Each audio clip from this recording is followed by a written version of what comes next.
小白啊小白，我日日做嘢做到半死，你就日日瞓食瞓玩，點解唔識幫我賺下錢仔啊？你睇下人哋啲狗啊！近日廣東廣州一子法國鬥牛犬，因為幾年如一日堅持執塑料瓶走紅。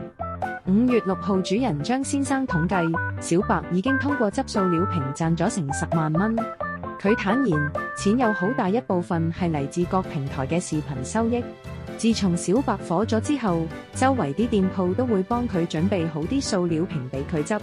每個月齋執塑料瓶可以賣咗成1000蚊，疊加短視頻平台收益可以達到3000至4000蚊。單係5一嘅5日假期當中，小白就靠執塑料瓶賺咗216蚊。張先生回應話，目前已將小白嘅部分收入用於投餵周邊嘅流浪動物，大部分就幫佢儲咗起身。哇，咁辛苦，睬你都傻，我留喺屋企嘆下冷氣好過啦。